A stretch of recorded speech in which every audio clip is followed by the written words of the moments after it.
again, let's take a look at the end behavior here. What's going on as x goes to plus and minus infinity? So first thing I will do, I will take a look at the limit as x goes to infinity.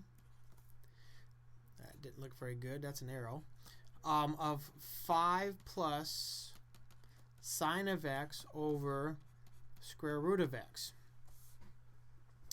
Well, this may look a little bit confusing to you because I need to think about what's going on here. There we go. I need to think what's going on here as x goes to positive infinity with sine x and the square root of x. Now note that -1 is less than or equal to sine of x, which is less than or equal to 1. So sine x is always between -1 and 1. Well, that would then imply that -1 over x is less than or equal to, I'm sorry, I should take this to square root of x, is less than or equal to sine x over the square root of x, which is less than or equal to 1 over the square root of x. Now this is safe because I'm taking the square root of x, so this is always positive. And plus, I'm heading to positive infinity, so x is always positive. Because if the denominator was negative, these would switch. These inequalities would switch. But I don't have to worry about that in this particular case, like I said, because x is always going to be positive there.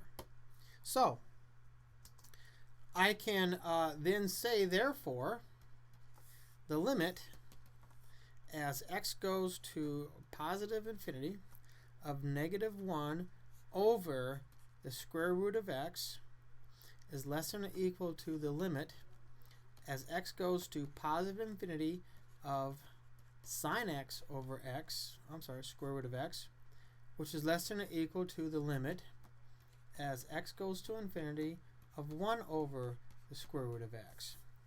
Now this limit, this clearly goes to 0. This is the one I'm not so sure about, and this one clearly goes to 0. So by the squeeze theorem,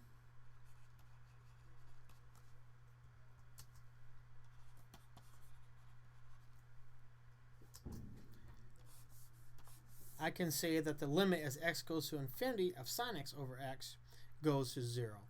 So now I can go back to this question right here and say, well, gosh, this is going to go to 0.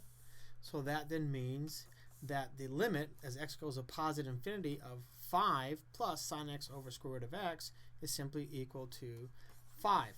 So I'm going to have a horizontal asymptote at y equals 5 as x goes to infinity. So now I need to consider what happens as x goes to negative infinity. Well, I'm done. There's nothing to consider because of the square root of x. The square root of x is undefined for x less than or equal to 0. Well, actually, I'm sorry, square root of x is 0 when x is 0, but it's undefined for negative numbers. So I don't have an asymptote to the left. This function has a horizontal asymptote as x increases and is defined for undefined for x less than 0.